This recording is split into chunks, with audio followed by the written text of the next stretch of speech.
Good evening and welcome.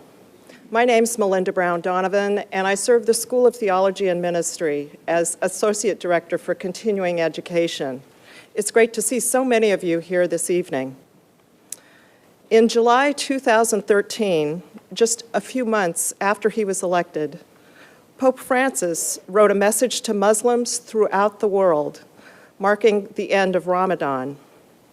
In it, he wrote, and I quote, that especially between Christians and Muslims, we are called to respect the religion of the other, its teachings, its symbols, its values. And he continued, I reiterate my hope that all Christians and Muslims may be true promoters of mutual respect and friendship, in particular through education. End quote. It is in this spirit of promoting mutual respect and friendship through education that we gather here this evening for the presentation Islam for Catholics 101 by Natana DeLong Bas. Here to introduce our speaker is Dean of the School of Theology and Ministry and Professor of Church History, Father Mark Massa, S.J. Thank you, Melinda.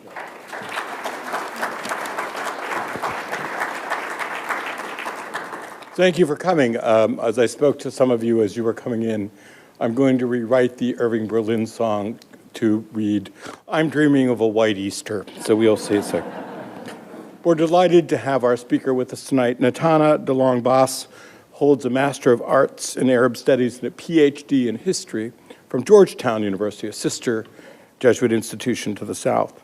She has taught here at Boston College since 2004, and she now serves as a visiting assistant professor in the Department of Theology. And she also serves on our interdisciplinary program entitled Islamic Civilizations and Societies. Natana's scholarship is valued in a number of places and at very high levels. She is an ongoing consultant to the media, to the U.S. and various international governments, as well as to the United Nations. She has worked as a consultant for the RAND Corporation, and she serves on the Academic Council for the Prince Al-Alawid bin Talal Center for Muslim-Christian Understanding at Georgetown. She is also on the board of directors for the American Council for the Study of Islamic Societies, as well as on the advisory board for the Journal of Islam and the Contemporary World at the King Faisal Center for Research and Islamic Studies in Saudi Arabia. She is a peer reviewer for the Qatar National Research Fund. Natana has written many articles as well as 3 books. In addition, she is editor-in-chief of the Oxford Encyclopedia of Islam and Women, a 2-volume work published in 2013. I am honored and delighted, and please join me in welcoming our speaker for tonight, Natana DeLong Bas. Thank you very much, Dean Massa and Melinda, for your very kind introductions, and many thanks to all of you for braving the cold this evening and coming out on yet another evening when snow might have kept us at home. What I'd like to do tonight is to provide you with some very broad overviews of the Islamic tradition and what Muslims believe. Hopefully we'll shatter some stereotypes that might have been caused by something called the media. And hopefully you'll leave here with a deeper understanding of what it is that Muslims believe and why their faith tradition is so dear to them.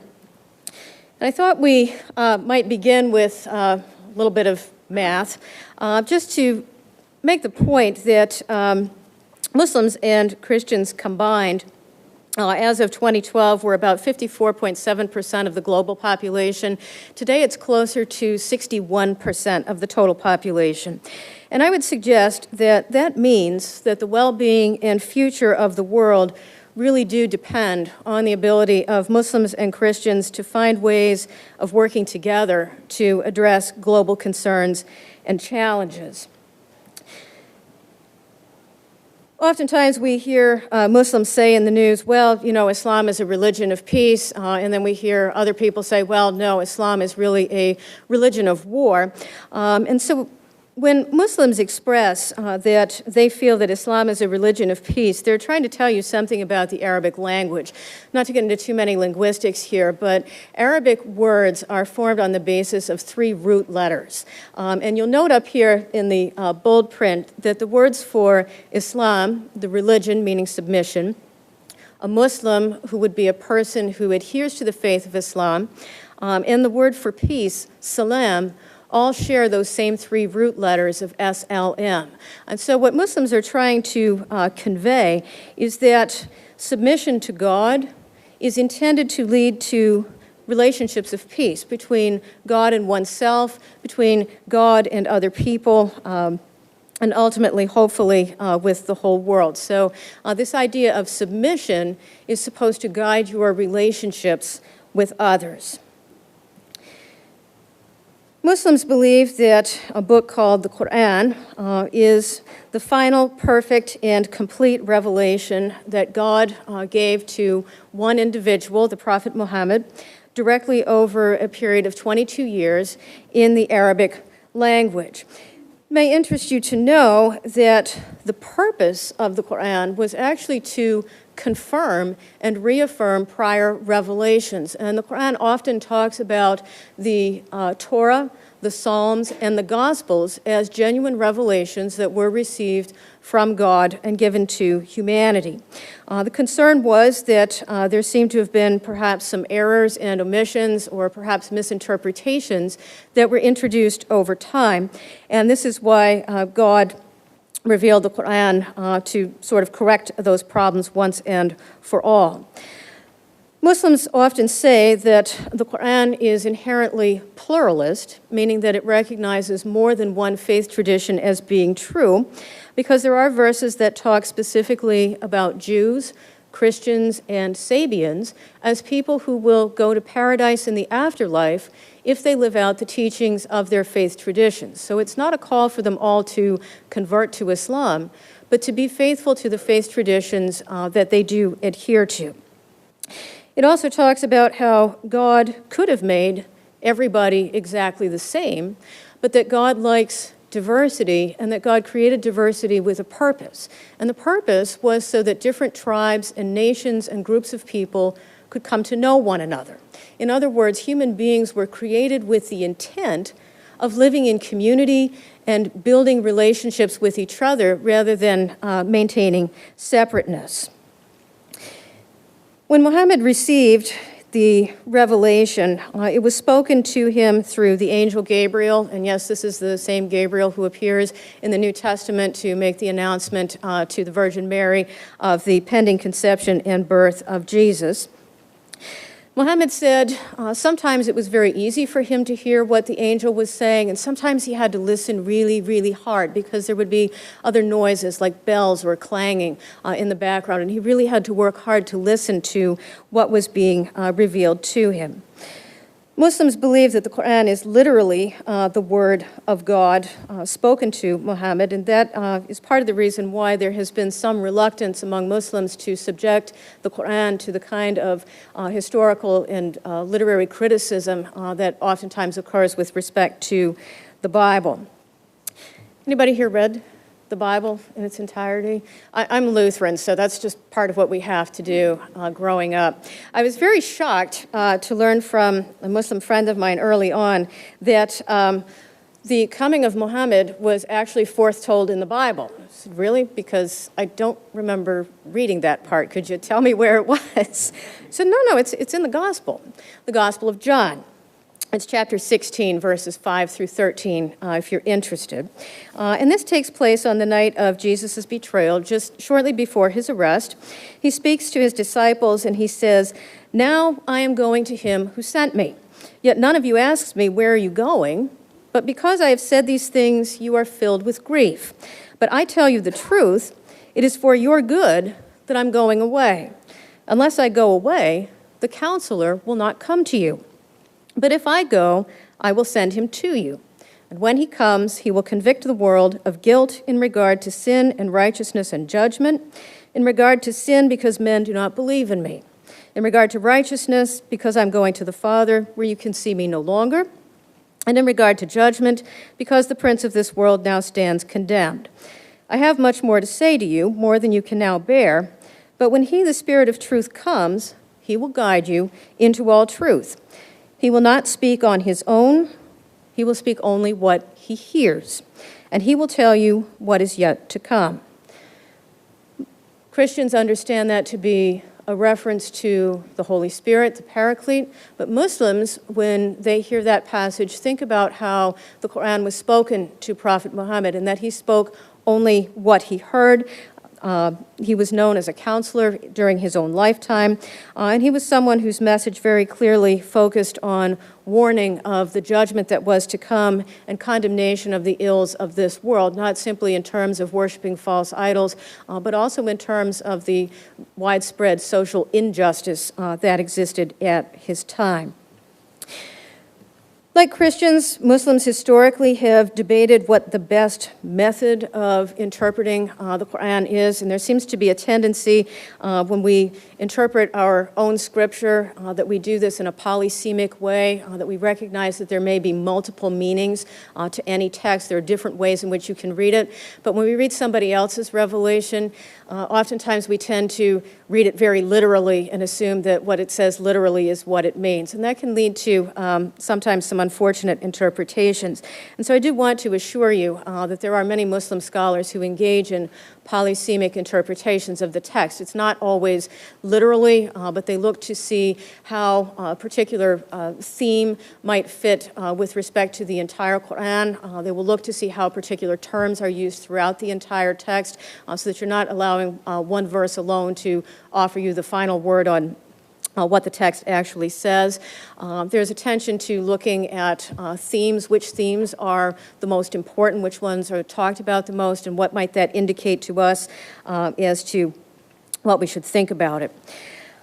One thing that Muslims take very seriously is the memorization and recitation of the Quran, and they always do this in Arabic, regardless of whether or not they speak the language. That is done out of respect for the Arabic text as God's literal revealed word to human beings. If you've ever studied a foreign language, you know sometimes it's hard to fully translate certain words. They may have multiple meanings in the original language that you can't quite capture in English. And so there's this desire to preserve the Arabic language of the text. Memorization and recitation are not just individual endeavors, but there are competitions held at local, national, and even international levels for recitation. Indonesia, they're very popular. Indonesia, by the way, has the largest Muslim population in the world. They don't all live in the Middle East. There are more Muslims in Indonesia than there are in the entire Middle East combined. Indonesia's practice of Quran recitation, these events are so popular that they hold them in football stadiums. And they pack the stadiums. People will pack the streets with parades to celebrate recitation. And both men and women participate in these competitions. So some of the most famous Quran reciters in the world are, in fact, women. Haja Maria Olfa from Indonesia is considered one of the top 10 in the world. Who is Prophet Muhammad? Before anybody worries that anybody's going to be offended by the picture that's there, this is from a Persian miniature, and this is one of the ways in which the Prophet has been depicted in artwork historically. You'll notice that his face is not shown. He's shown wearing a veil so that we don't have to worry about anybody potentially worshiping Muhammad rather than God. Muslims will always tell you that Muhammad was strictly a human being. He was not a divine figure. Nevertheless, they believe that he is the most perfect human being who has ever lived because he best represents what it means to live out the teachings of the Quran. As one of my Muslim friends has said, Muslim reference is to Muhammad, Muslim reverence is to God. Muslims spend a lot of time studying the Prophet's example called the Sunnah, which are recorded in literature called the Hadith. And these are records of sayings and doings of the Prophet. Sometimes you only have one Hadith that will talk about an issue, but oftentimes you'll have hundreds, if not thousands, about the same incident. And the reason for that is that Muhammad didn't spend a lot of time by himself. He always had an entourage of people with him. He had friends and companions, kind of like Jesus and his disciples, who would follow him around. You get all of those different people who are present to hear him speak or respond to a particular issue. Everybody has their own version of the story. And oftentimes those versions may vary in the details because each one of us, when we hear something, may have different interests or different things that jump out at us or grab our attention in a way that they don't. Some of us are focused on the words, some of us might be focused on who else was present, whether the Prophet was speaking to an individual, whether this was something that was supposed to be a broader matter. And so my point is that having a multiplicity of records does not necessarily indicate falsehood per se, but rather that you had many people in the audience and everybody is remembering according to their own experiences. Muhammad is believed to be the last in a very long line of prophets and messengers that began with Adam and continued up through Jesus and John the Baptist. If you're wondering what the difference between a prophet and a messenger is, prophets were generally not very popular people. Prophets were given a message from God, but oftentimes people did not respond very positively to those messages. They'd chase them out of town or throw rocks at them or what have you. Only messengers were guaranteed the success of that message. And there have only been 5 messengers according to Islamic teachings. The first one was Noah. Christianity, Noah isn't a prophet because he never really says anything. He just does whatever God tells him. But he does speak in the Quran. The other 4 are Abraham, Moses, Jesus, and of course, Muhammad himself. Some of the other prophets who are shared in common between the Bible and the Quran include Aaron, Adam, David, Elijah, Elisha, Ezekiel, Job, John the Baptist, Jonah, Joseph, Lot, and Solomon. So many characters from the Old Testament and a few from the New Testament. Muhammad was born in the year 570, according to tradition, and he lived until the year 632.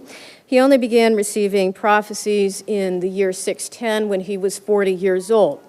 Now, we know in American culture that 40 is a bad number, right? We don't want to turn 40. Some of us turned 40 a long time ago. 40 is not something we really look forward to. So I'd like to share with you that in the Islamic tradition, 40 is the number of perfection. It is the age when you receive wisdom. So 40 is something to look forward to. And so there's a symbolic importance to his having received that message at the age of 40. During the early years of his ministry, Muhammad was in a city called Mecca.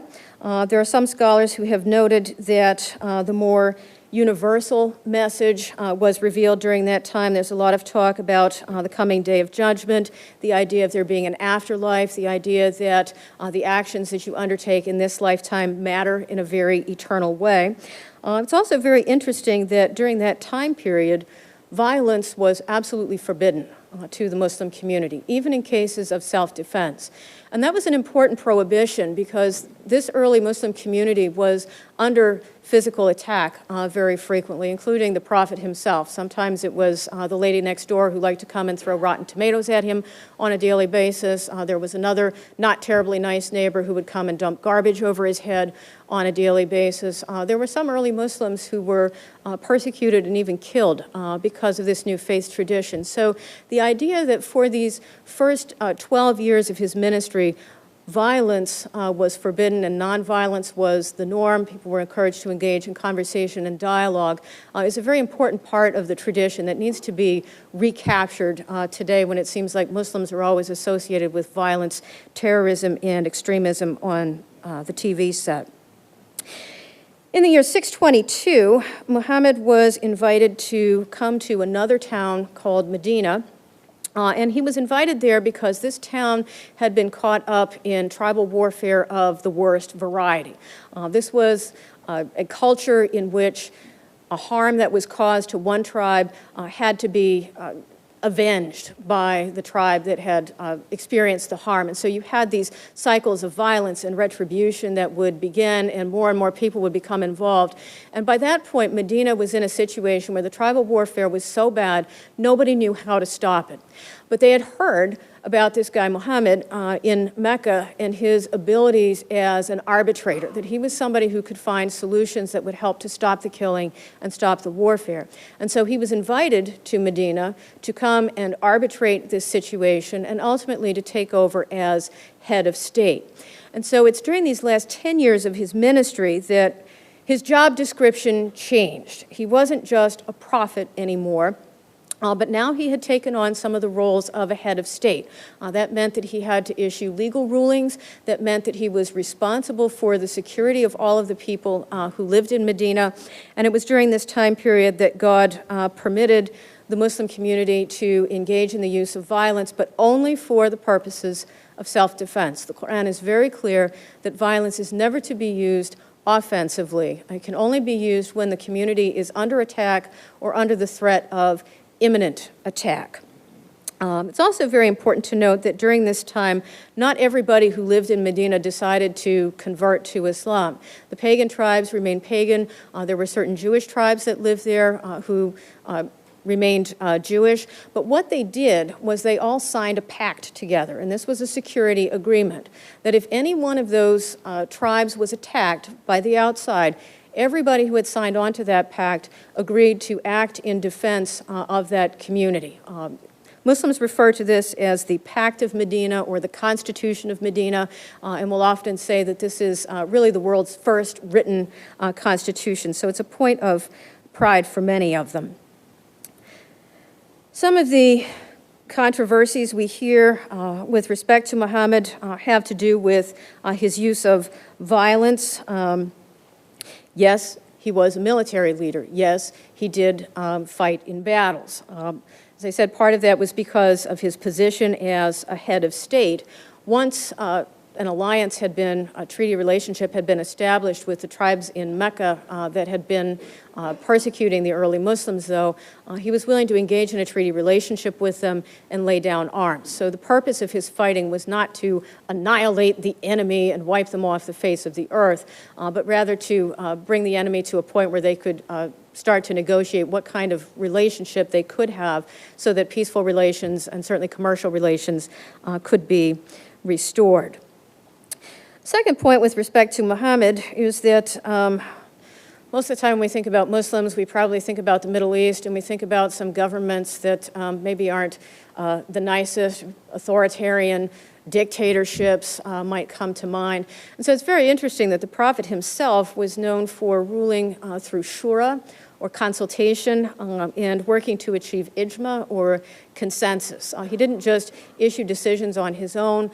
This entourage of people he was always surrounded by, he was always looking for advice from his friends. He took a lot of advice from his wives. Sometimes it was very good advice, and sometimes perhaps the advice wasn't as good. But he was somebody who really talked to people and listened to different ideas and believed in the importance of building a sense of consensus within the community. And so some Muslims would say that's evidence of early democracy. Others, who of the more extremist variety, might argue that he, at some level, gave up part of his authority. But Muhammad always said he did not always speak as a prophet. There were times when he simply spoke as a human being. So he tried to be clear about when he was receiving a revelation versus when he was offering his own opinion. And his companions learned to ask him, are you speaking as a prophet or are you speaking as a person? If you're speaking as a person, I think I have a better idea. Why don't we try something else? And he was willing to listen to that kind of advice. One final point that often comes up as a criticism of Muhammad is that he had multiple wives and was clearly a sensual person. And that's often placed in contrast to Jesus, who did not marry, did not have children, and was understood to be of a higher calling.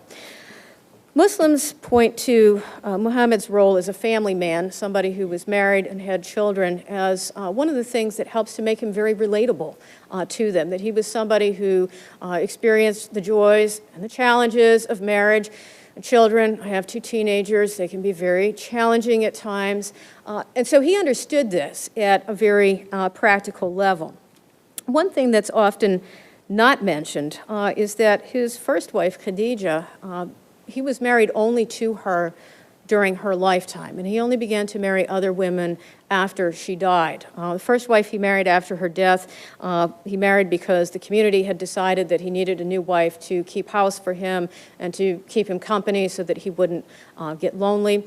He only had one wife, Aisha, whom he married as a virgin. The other wives were either widows or divorcees, and many of those marriages were undertaken to engage in alliances, tribal relationships, to build stronger relationships with tribes. If you need a parallel, think about European monarchies of the past, where you'd have, the French monarch marrying the Austro-Hungarian princess, or that sort of thing. So really, Muslims explain it as building political relationships. And his wives were really kind of a mixed bag. Sometimes they got along well, and sometimes they bickered a lot with each other about who was the favorite and who got to spend more time with him. And at one point, he got so fed up with all of them that he told them everybody was going to take a 30-day break, and they needed to make up their minds. Either they could stay married or they could choose to get divorced, but the bickering within the household needed to stop. We hear a lot in the news about Sunnis and Shiis and occasionally about Sufis. And I'll give you a very broad definition of what the differences are.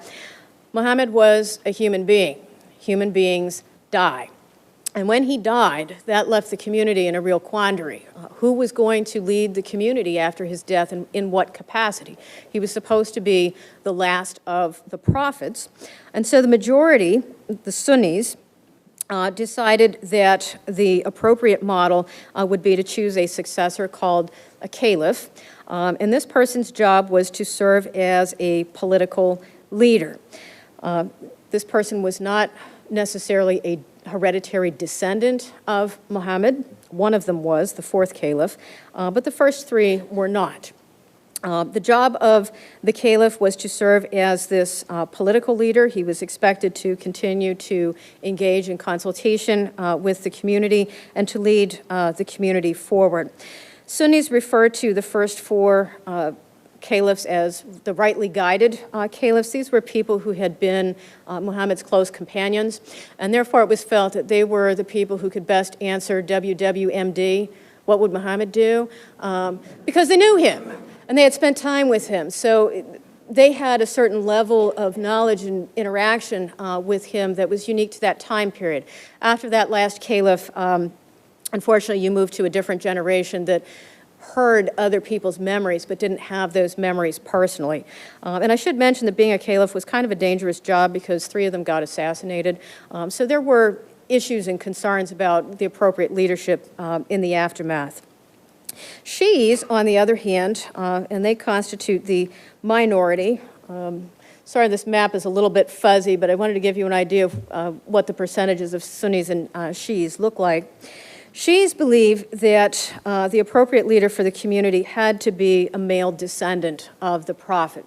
And the reason for that was belief that Muhammad passed on special knowledge and ability for interpreting the Quran to his male descendants.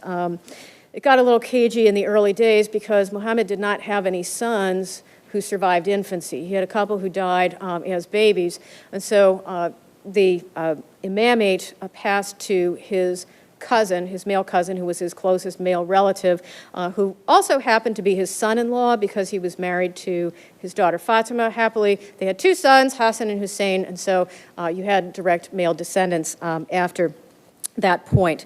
It may sound odd to us to think about first cousin marriage. That does remain the norm in some places in the Middle East, in the Gulf countries in particular, which are also working to address the reality that they also have the highest level of genetic disorders in the world because of that marriage pattern.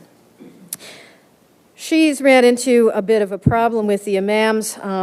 because the branches divided depending on how many they recognize. Some recognize 5, some recognize 7, some recognize 12.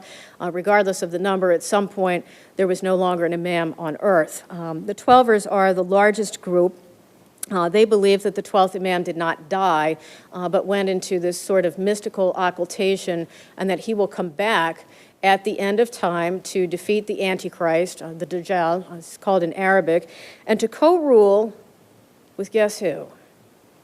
Jesus, for 1,000 years of peace and justice. And so Shi'is historically have tended to be politically rather fatalistic, waiting for this return of the imam as the moment when they might finally expect some kind of social justice.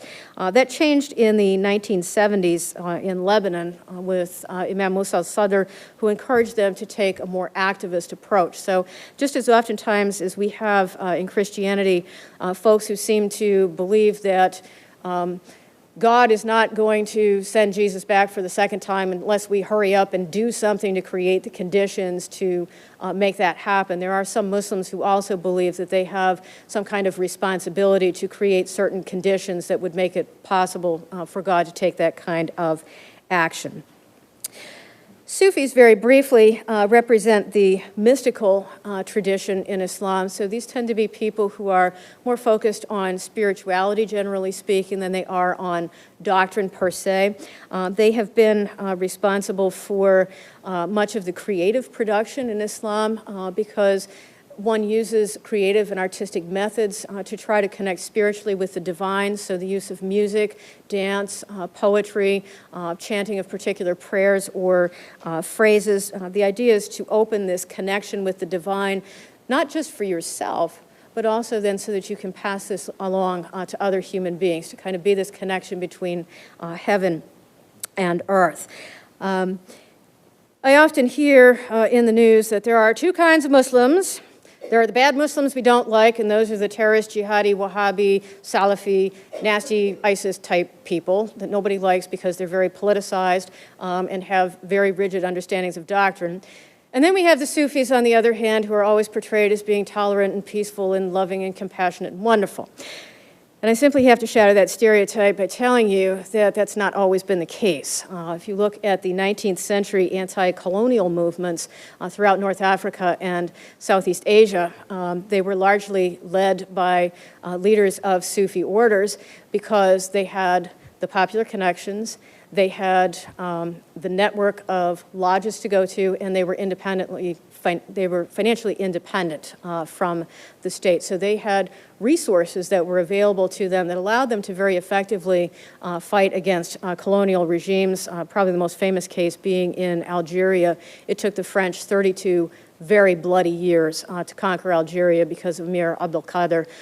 If you ever read through some of the diplomatic cables, WikiLeaks, from the 19th century, you will find these examples of frustration with these Sufi leaders. So they're not always peaceful, happy, loving folks. We have to be very careful about these binary presentations.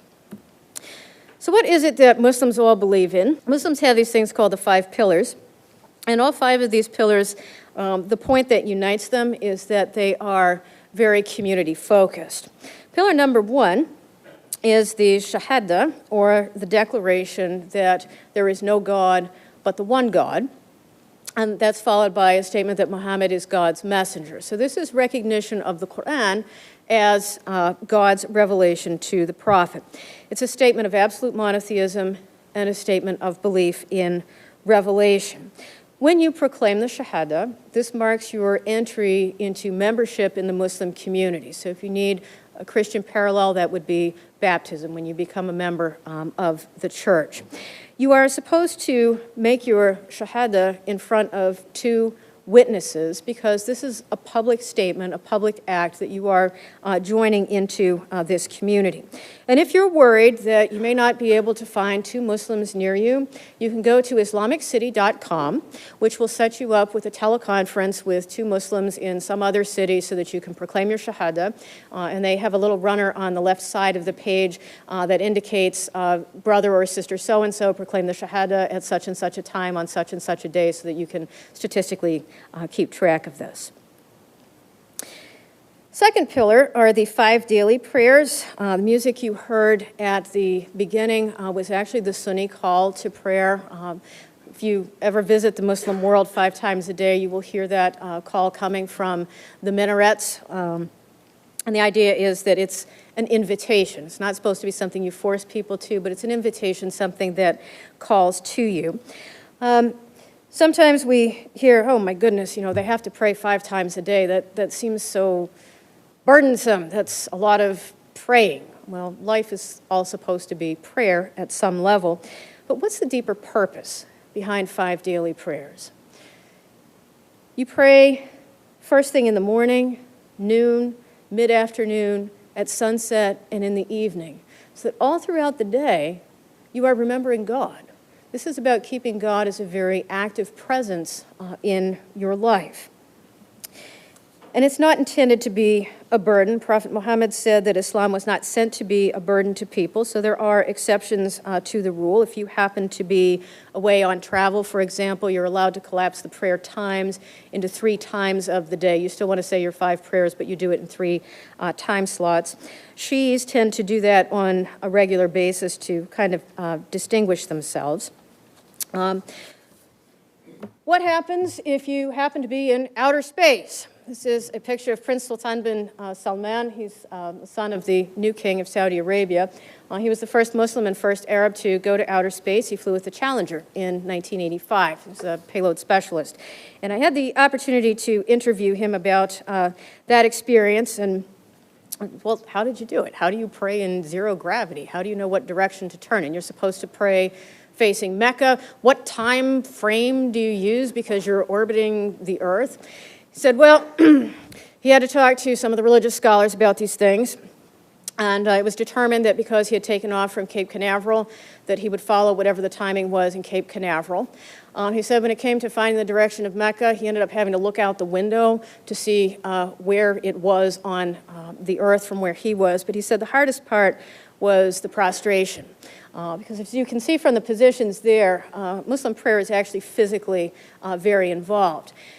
Try prostrating in 0 gravity. They had to build special shoes for him that were attached to the floor and then have 2 of his fellow astronauts hold him 1 by each arm to help him be able to get down to where he needed to be able to perform the prostrations correctly. And then I also asked him about, I had heard it said that he had recited the entire Quran in space because that was reported in all of the Saudi press and all. And at that point, he got this rather pained expression on his face. He said, yes, well, I was there for a scientific mission, you understand. My religion is my own personal business. But the reason why everybody heard about this is because my mother kept calling Mission Control to ask them to remind me to say my prayers because she wanted to be sure I got home safely. So, now you remember the prince. If you have difficulty figuring out what time the prayers are supposed to be or what direction Mecca is, this is actually an app that you can get for your iPhone or what have you. It's called Pocket Salah, and you can just carry it with you. The idea is you're supposed to have a clean space, typically on a carpet, and if you're worried, if you don't have an iPhone, the Japanese have made a prayer carpet that has a compass that always points to Mecca that's in the front of the carpet. So there are ways of making prayer easier for people. One point I should make with respect to prayer, though, is if you look at the 3rd position of prostration, it really reflects what Islam talks about, this idea of submission. Being face down with the back of your neck exposed is the most vulnerable position that a human being can take. It's the one place you never want anybody to hit you because you can sever your spine. And it's a reflection of a very old tradition of prostrating before the emperor. If you went before the emperor or the king to make a request, you did so in a position of prostration. And if you were fortunate enough to have your request answered, the king or emperor would lift his face and you would be asked to stand up. If you were in a lot of trouble and they just wanted to get rid of you, you were already set up to lose your head. Christians refer back to this practice as well. If you've ever heard the Old Testament benediction about the Lord bless you and keep you, the Lord make his face shine upon you, that's lifting his head. The Lord lift his countenance upon you and give you peace. May he grant your request. So a very nice symbolic connection. Pillar number 3 is zakat, or almsgiving. Once every year, Muslims are expected to give 2.5% of their entire wealth. That's not income after taxes, Social Security, Medicare, and what have you. This is 2.5% of your entire wealth, so stocks, bonds, bank accounts, car, house, all of those things together. And it's to be given to redistribute to the less fortunate members of the community. So again, there's this community focus on always looking out for those who are less fortunate. If you're not sure how to calculate what your zakat is, there are zakat calculators available online. You just plug in all your assets and they'll add it up for you. Zakat has proven to be a real challenge for Muslims in the aftermath of 9/11 because there's been so much concern about this money that is being channeled to terrorists, and concern that people are going to the mosque and paying their zakat there, or paying it to a particular sheikh or organization, and not really knowing exactly where that money is going. And so there have been mechanisms put into place to try to assure that the money is being used for legitimate purposes. I think most people understand that, but it does take away a little bit of the personalized aspect of being able to decide who you want your money to go to. You may have heard of the month of Ramadan, when Muslims are supposed to fast. The fast traditionally begins at the moment when you can distinguish a black thread from a white thread, and then the fast ends for the day when the sun goes down. Muslims follow a lunar calendar rather than our solar calendar, which means that the year is shorter. And that means that the month of Ramadan circulates through all of the seasons. So this coming summer, Ramadan will fall in the month of June. Fast of Ramadan, no food, no water, no smoking, no sex, from sunrise until sunset, is a little bit easier to do when it falls in December and you live in Boston, where it's not very warm. The days are short in winter, and so being without food and water may not be as difficult, but just imagine the level of discipline it takes to engage in that fast if you live in Baghdad or Riyadh or Kabul, and Ramadan is in August, and the days are very long and very hot, and you cannot have any food or water. Why would God ask people to do this? Again, because there's this sense of focusing on the community.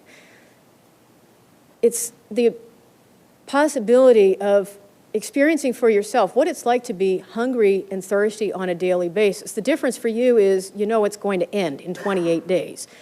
There's a set time limit. But for people who live without access to food on a regular basis, or the 40% of the world that lives without regular access to a clean and safe water supply, that's not by choice. That's by circumstance.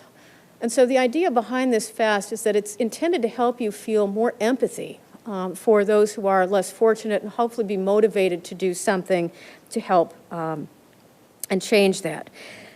And as with prayer, there are exceptions that can be made. Young children learn to fast over time. You don't just get up and tell your 5-year-old they can't have anything to eat for 12 hours. They'll start with a 2-hour fast and grow into it. They usually only start fasting when they're around 7 years old.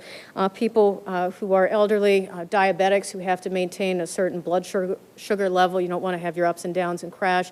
If you're pregnant or a nursing mother, exceptions are made. You have the choice. If it's a condition that's not permanent, you can make up the fast later, or you can simply feed 2 hungry people every day so that you're still keeping with that idea of caring for the less fortunate.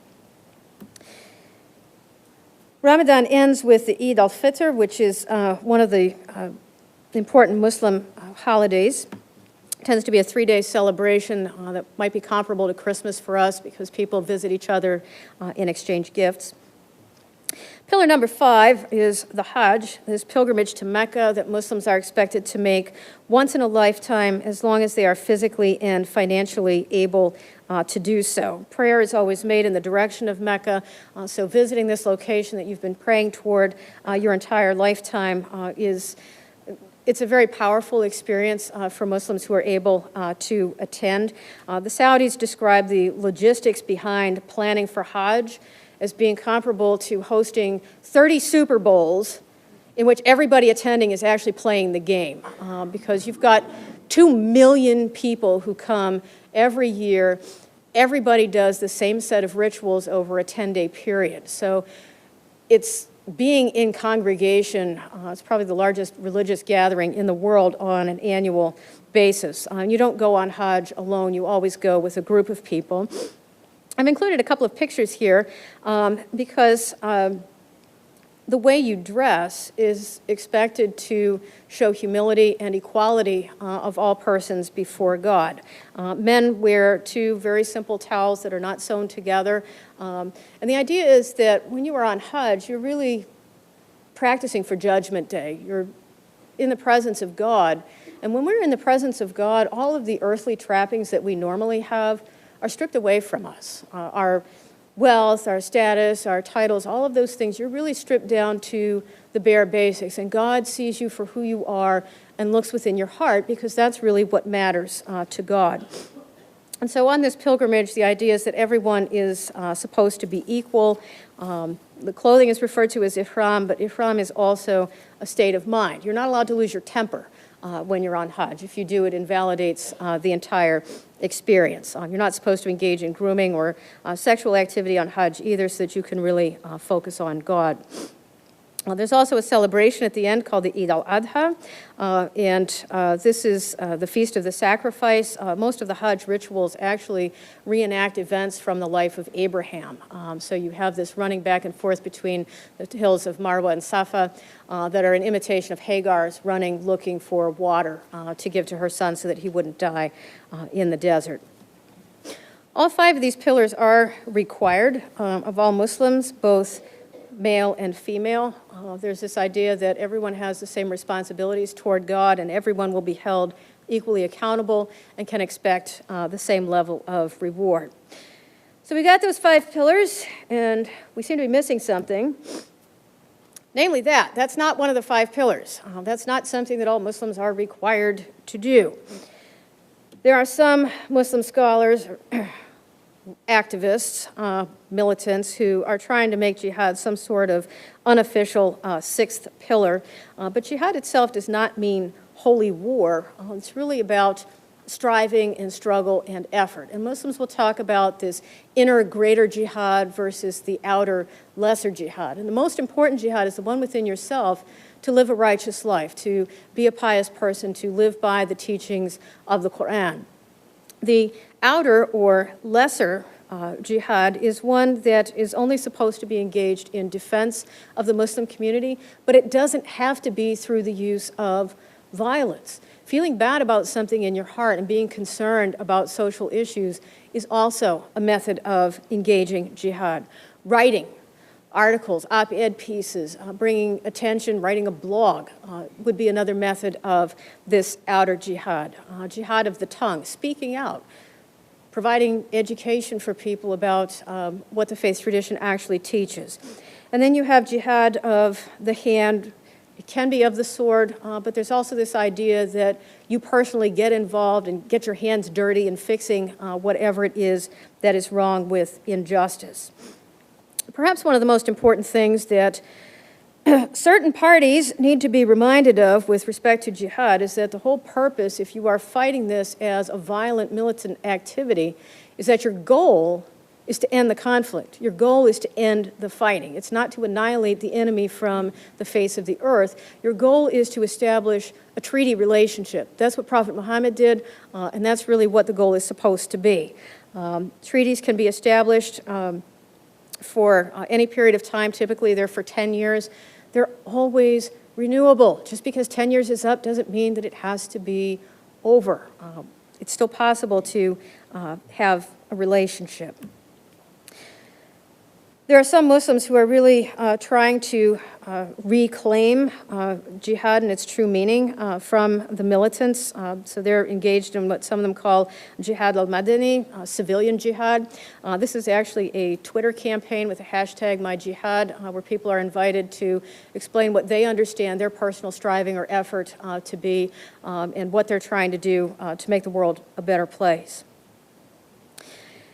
So you can see there are many points of commonality in beliefs between Muslims and Christians. We all believe in God as the creator of all life. We all believe in God as the source of justice, certainly as the one who is going to judge us on Judgment Day and hold us accountable and decide where we are going to spend the afterlife. All of us believe in the importance of belief in one God. Sometimes it's hard for Muslims to understand the concept of the Trinity, and I get into this debate with them all the time. You people believe in three gods, you're polytheists. No, we believe in one God in three persons, three capacities, three functions, but it's one God, wahid, not thalatha. And so that can be a little confusing at times. Perhaps one of the most important beliefs that we share has to do with the creation of the first two human beings, Adam and Eve. Both faith traditions believe that God created them, placed them in the garden as caretakers, and that there was an incident with a serpent who tempted them into doing something that they should not do. And here's where the stories diverge a little bit. In Christian tradition, God asks Adam what happened. Adam blames Eve. Eve blames the serpent. God punishes everybody. And there's this sense of collective accountability, this original sin that is passed down from one generation to the next that we're all accountable for. Muslims do not believe in the doctrine of original sin. Muslims believe in individual accountability. Adam and Eve were responsible for their own actions and had to take accountability for that. And each one of us is responsible for our own actions and decisions, and we will be held accountable for those. I will not be held accountable for the actions of my husband, my grandfather, great-great-great Aunt Tilly, or whomever. My children are not responsible for what I do. I'm responsible for my own actions. In the Quran, both also immediately accept responsibility for what they have done. Instead of trying to pass the buck and blame it on somebody else, they recognize immediately that they are at fault, and they ask God for forgiveness. And God offers that forgiveness to them. There's still punishment and accountability. They get kicked out of the garden, but God offers them forgiveness and tells them that He will provide them with guidance for the rest of their lives. One other interesting point I would make with respect to creation, book of Genesis, in chapters 2 and 3 talks about the order of creation, and we all know that Adam was made first, and then God made some animals and did some other things, and Eve got created second, and that has led to certain theological interpretations of women as lesser, inferior, subordinate over time. In the Quran, first man and woman are created at the same time from a single soul. And one is not created before the other. And this reality of being created from the single soul means that they are also, neither one is ever complete without the other. So if you've ever heard people talk about that beautiful idea of the soulmate, there's this idea that in order to be whole again, you need to find that zawj, that spouse that completes you. Mary and Jesus are certainly very present in the Quran. It's interesting to note that they're always talked about with reference to each other. Mary is always described as the mother of Jesus, and Jesus is always described as the son of Mary. So they go together as a pair. The Quran confirms the virgin conception and birth of Jesus. There's this scene where Mary has left her family and she's taken shelter out in a far location, and an angel appears to her, and she's worried about this angel who looks like a man, and she warns him, but she's a chaste woman. She's not interested in fooling around. He needs to leave her alone. And he tells her that he's bringing her a message from God, that she is going to have a child. And her response is very similar to that in the Bible. Really? How's this going to happen? Because I've never known a man. He says, don't worry. With God, everything is easy. God simply says, be, and it is. It's the same way that the God of the Old Testament creates in the first chapter of the book of Genesis. The terminology that is used to describe Jesus is also reminiscent of biblical language. Jesus is referred to as a word from God and a spirit from God. And those phrases are only used in the Quran to describe Jesus. It's reminiscent of the language opening the Gospel of John. In the beginning was the Word, and the Word was with God, and the Word was God. So we have this Word from God and Spirit of God confirming that this Jesus has a very special status and no earthly father. In the Quranic telling of the story, which we'll take from chapter 19 of the Quran, Mary is actually the only woman who is named in the Quran. We have more information about the Virgin Mary in the Quran than we do in the entire New Testament. Some of this information comes from books that didn't make it into the canonical Bible, specifically the Gospel of Mary, which is used by Coptic Christians until today. So we have in chapter 19 this description of, Mary has accepted receiving Jesus into her and comes to the moment of childbirth, which is an extremely vulnerable moment and an extremely painful moment. And we see this depiction of her standing here holding on to the trunk of a palm tree, crying out, "I would to God that I had not experienced this." She's alone. She's having this baby. It's very painful. And God responds to her. "Don't worry. I'll take care of you. Look, shake the tree. There are ripe dates there. Provide you with food. Look, there's a stream here to provide you with water." The only thing that God asked of her that day was that she simply not speak to anyone. And so she has her baby, is cared for in this very tender relationship with God. And once the baby is born, then she goes back to her family. Family, not surprisingly, is not very happy. "Where did this baby come from? What have you been doing?" "Mary, daughter of Aaron, your father was not an evil man. Your mother was not unchaste. What has happened here?" Except she's not allowed to talk to anybody that day. So who speaks up to defend her? The infant Jesus.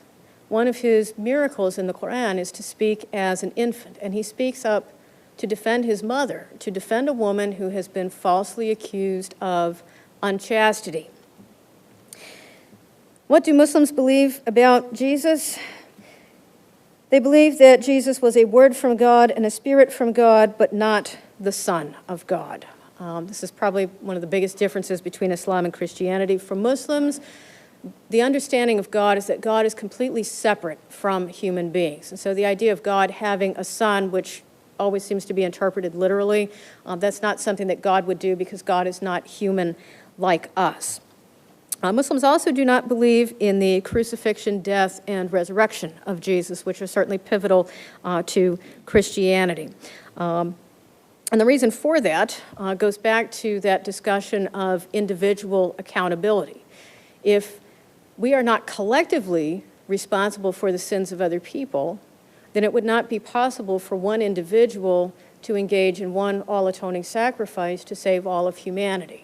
Each one of us ends up being responsible for our own actions. Islamic tradition teaches that when God goes to judge you in the afterlife, your good deeds will be weighed against your bad deeds. If your good deeds are heavier, you'll go to paradise. If your bad deeds are heavier, then it's unfortunate for you, you will end up in hell. So what exactly do they do with the whole crucifixion, death, resurrection thing with respect to Jesus? The exegetes, those who interpret Scripture, have two different interpretations of one verse. This verse says that God raised Jesus up. Some understand that to be a reference to the ascension, that God literally raised Jesus up into heaven so that he did not die. Others said, well, this raising up is really more symbolic, more metaphorical. Crucifixion was a horrible way to die. It was a painful and humiliating way to die. And it would be unthinkable for God to allow one of his precious messengers to die in such a gruesome, unacceptable way. And so the idea of God raising him up would be raising him above that kind of death. And so the explanation is typically that it wasn't Jesus who died, it was somebody else who looked like him, but that Jesus himself was not crucified. Where might this leave us with respect to interfaith dialogue and relations? Because I realize I'm running out of time. I have so much to say and never enough time to say it all. I think that one of the things Muslims and Christians really need to think seriously about is what kind of dialogue or relationship are we looking for? Are we looking for one in which we can cooperate, or are we looking for one in which we simply argue about whose religion is better than whose, and the kinds of conflict that can lead to? I'd like to suggest that there are two major avenues that dialogue is taking today. One of them is what I would call a dialogue of information and perspectives. Certainly with respect to Islam, there is a lot of misinformation out there in the media. I was shocked on one of my first trips to Saudi Arabia to discover that there's just as much misinformation out there about Christianity. One of my first meetings with three very, very conservative religious scholars. I was fully veiled. My husband was with me, so I'd done everything protocol-wise that I was supposed to do. But they were sitting back against the wall in absolute terror. You know, what have I done, or what am I not doing that I need to do to help these folks relax? And they said, well, it's just, we've never met a cannibal before. So, excuse me? Did I use the wrong word? I thought I said Christian. Like, no, we understand, but don't you people eat your God every Sunday? Well, okay, yeah, we don't really quite think of it in those terms, but there was a real fear factor for them that I just had never thought about it that way before. So hearing these differences of perspectives and making sure that there's accurate information and understandings out there can be helpful. Dialogue can also help us to avoid the kind of reductionism into 30-second sound bites that the media likes. And it's one thing to read a book or hear somebody on TV talking about a faith tradition. It's entirely different when you have the opportunity to meet a person yourself and hear them talk directly about their own experiences of the divine and what their faith tradition means to them. And so I'm very proud that Boston College is part of this kind of dialogue. Many thanks to the chair of our theology department, Catherine Cornell, for working very hard to assure that this kind of dialogue continues. Now we have the School of Theology and Ministry also working hopefully to help us with this kind of information. Some people feel that dialogue in and of itself doesn't go quite far enough. They would like for dialogue to have a more practical focus. It's nice for us to get together and talk about doctrine and talk about what we believe, but what are we going to do with it? And so this kind of dialogue is really much more directed toward how do we engage together in dealing with social injustice, in dealing with community level issues. How do we take this first stage of dialogue and build on it so that we're actually building relationships with each other that fulfill needs for all of us. Will you all bear with me for one song at the end? It kind of wraps it all up. With respect to what Muslims believe, this is a young man named Sami Yusuf, a piece that he wrote to express some of the names of God and what they mean to Muslims around the world.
محمد وآل محمد يا مسلمين صلوا عليه اللهم صل على محمد وصح محمد يا مؤمنين صلوا عليه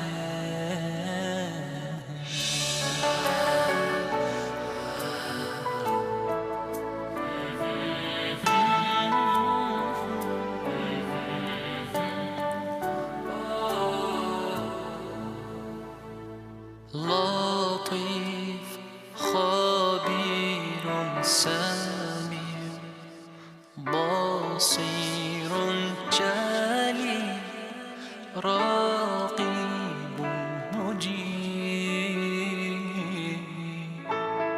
غفور شكور ودود قيوم رؤوف صبور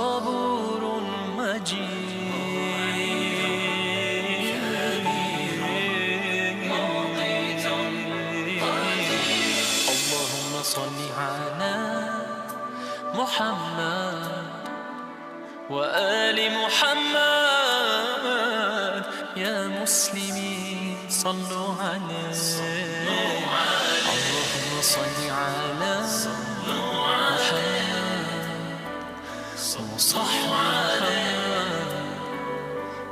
يا مؤمنين صلوا عليه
يا لطيف ألطف بنا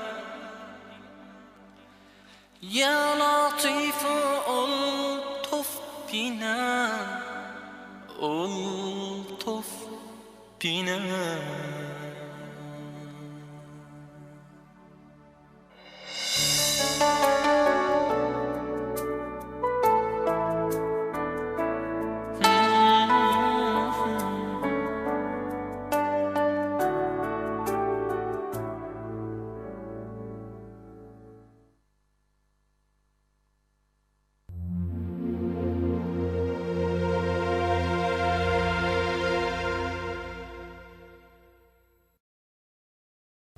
Thank you.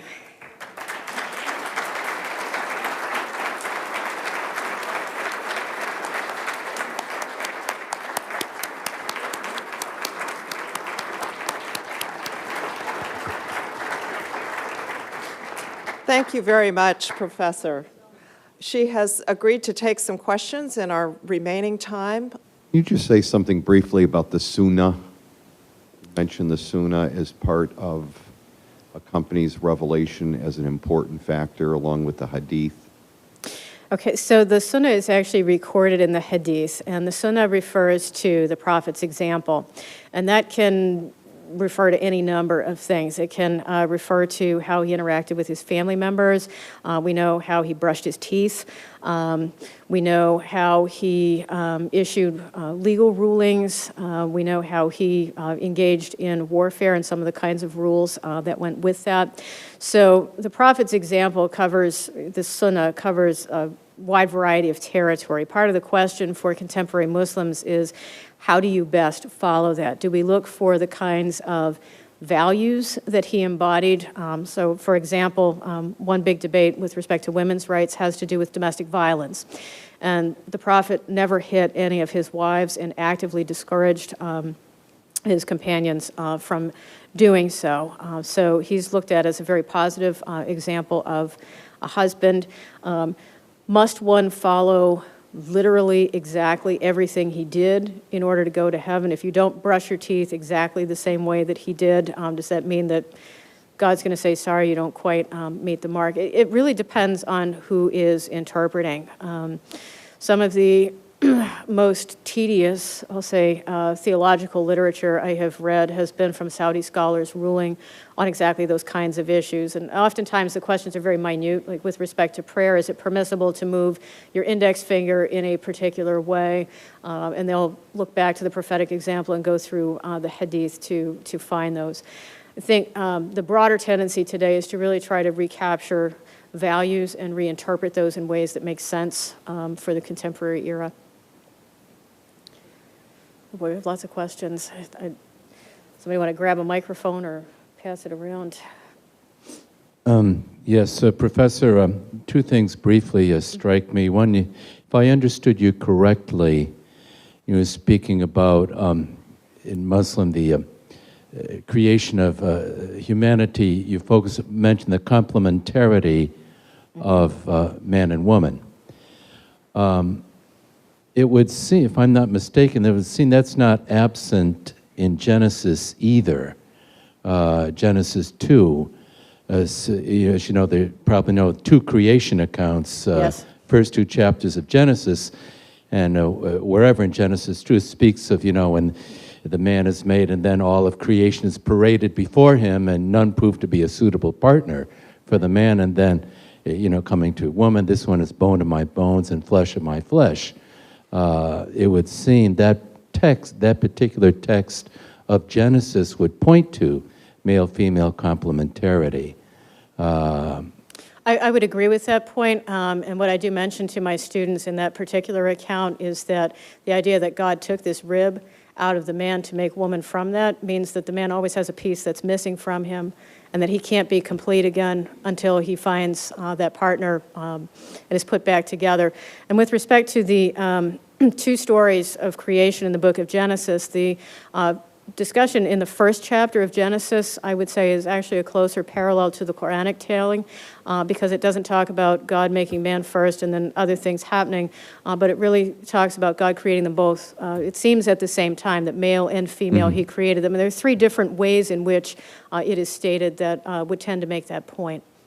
Okay, and then if I may, Professor, the other, you mentioned, if I understood you correctly, you spoke of the goal of jihad as a reconciliation, communion with others, okay?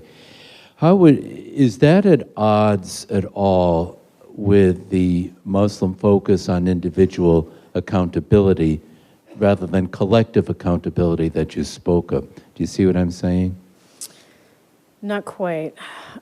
Reference to jihad is, the inner jihad would be an individual struggle to live a righteous life. So at that level, I can see where the individual accountability would come into play.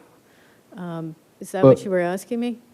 No, when you, at least maybe I understood you incorrectly. You were, once again, I don't know how to use other words on this point. The goal of jihad is to, it's not so much warfare, but or annihilation. Right. You spoke of reconciliation, communion, my understanding of what you were trying to say. Given that, is that at odds with the Muslim tenet of individual accountability at all? I may be coming at the question in a different way. If you are, as a community, engaged in a jihad that's intended to defend the community, then you would have the expectation at the communal level that what you're trying to do is to reconcile relationships between two communities. You would not necessarily have a jihad as violent or militant action undertaken by an individual against another individual. It's supposed to be declared by a legitimate leader who is the head of a state, so that takes on a political dimension to it. In terms, maybe one way of approaching the individual accountability question would be with respect to whether participating in that jihad is understood to be a collective responsibility or an individual responsibility. And that is something that is talked about a lot in the literature historically, that the emphasis has been on jihad as a fard kifaya, which is a community activity only to be undertaken by the community. What contemporary extremists have done, and this began with Abdullah al-Azzam in 1984, who was sort of a mentor to Osama bin Laden, was to say that, in fact, this is not a collective responsibility. This is something you have to undertake as an individual. When jihad is undertaken as a collective responsibility, there are certain parameters to that, one of which for young people is that they have to have the permission of their parents in order to go, because the individual may have other responsibilities at home. And I have spoken with the Saudi government about this, and they have actually had parents get on TV to tell their kids who've gone off and joined the jihad that, in fact, you don't have my permission and you need to come back home. So this idea of introducing it as sort of this individual responsibility, that the individual has to make a personal decision to go and join the jihad, is something that really does not have a strong basis in the historical literature. Thank you. You're welcome. Hello. Hi. I had a question. In this presentation, you have a slight focus on war and peace and jihad. How did the jihad, was the Islamic conquest way back when considered a jihad, and how does it influence it that there were Arab Christians within the Muslim forces, and how does that play a part of the fighting for a goal that it might not be a goal between all of the soldiers? Okay, I think I understood the question. We're going back to the Muslim conquests of the 7th and 8th century when we saw the Islamic Empire spread from this very small area, territory in Arabia, out across North Africa into Europe and throughout the Middle East. One of the things that contextually it's important to note is that there were two surrounding empires, both of which had been fighting each other for long periods of time and were on the verge of collapse themselves. You had the Sassanids in what's today Iran, and certainly the Byzantine Empire, which represented Eastern Christianity. We oftentimes hear that, oh, this was a jihad by the sword, and Islam was a religion that was spread very forcibly, and everybody in the territories that they conquered had to convert to Islam. That, in fact, is not true. There were actually many different groups of Christians who welcomed the Muslim conquerors because they had been persecuted as Christian minorities by the Byzantines. And so they were welcomed at some level. Many of these conquests really have to be understood at more of a political level than necessarily a religious one. It certainly, there were some people who did choose to convert. There were others who chose not to. There were benefits of doing both. If you were non-Muslim, so if you were Jewish or Christian, you could opt to pay a tax, it's called the jizya, that would excuse you from participating in military activity, but you were essentially paying for your security in the process. A lot of those nuances seem to be lost on certain groups and movements today. I would argue that some of them actually, one, need better grounding in their own doctrine, and two, need better grounding in their own history. I haven't taken on the history as much as I have doctrinal issues, trying to point out, this is what the classical tradition says, this is what it said historically. Where you people are coming from is really outside of anything that's ever been done.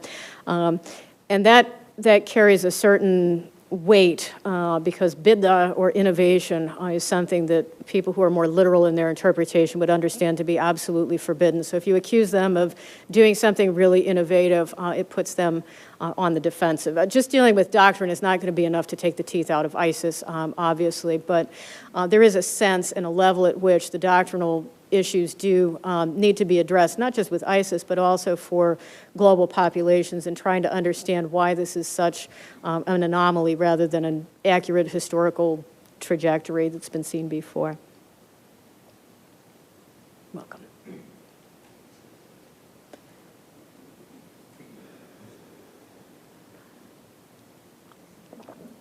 Thank you for the wonderful presentation. Thank you. My question is, would you consider it a myth, the oppression of the Muslim woman?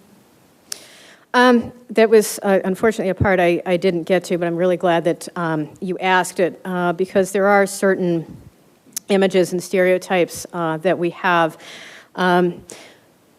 My greatest level of activity with respect to women's rights has been with respect to family law, looking at issues related to marriage, divorce, child custody, and inheritance, and whether rape is actually being treated as the crime that it is. And it's very clearly established as a crime in Islamic law. Unfortunately, what we have sometimes are a mix of religion and culture, and so there are certain cultural attitudes and practices that have been permitted to override Islamic law in certain places. So to give you one example, both men and women are supposed to have the right to initiate divorce. Men don't have to have a reason for it. Women's reasons have tended to be more limited historically, and because of that, there are some judges who simply won't pay attention to a woman's request for divorce, and you have these petitions. In Egypt, for example, there was a case of a woman who'd been asking for 40 years to be divorced from an abusive husband. And it simply took that long to find a judge who was willing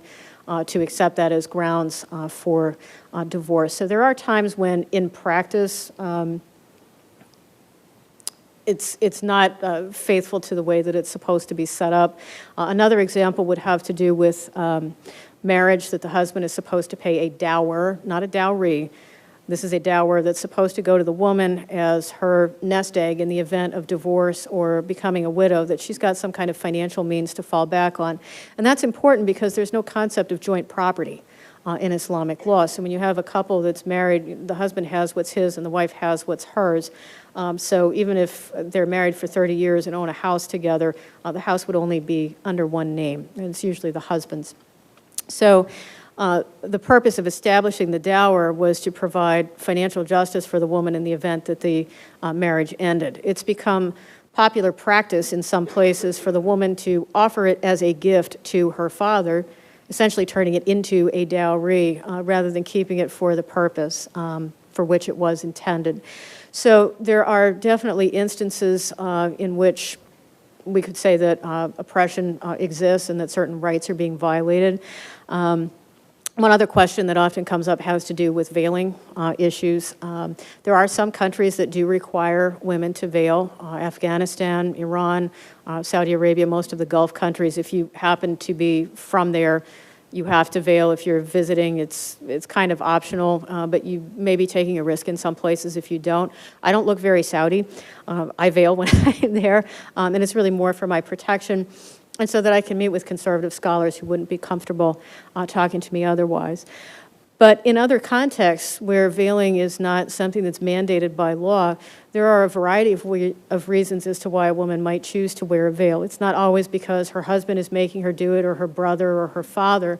There are many women who choose to veil as an expression of their personal piety, as a means of protecting themselves from sexual harassment, as a symbol of their faith, as a matter of controlling what aspects of their beauty are publicly visible. It's a sign that, a woman is not simply some public object to be objectified, but that she has the right to determine to dress modestly and to dress as she pleases. The Bible tells us a woman's crowning glory is her hair, right? So if we cover our hair, we are controlling the degree to which we might be objectified or sexualized by others who are looking at us. So simply because a woman wears a veil doesn't mean that she's oppressed. There may be a variety of reasons why she might choose to do that.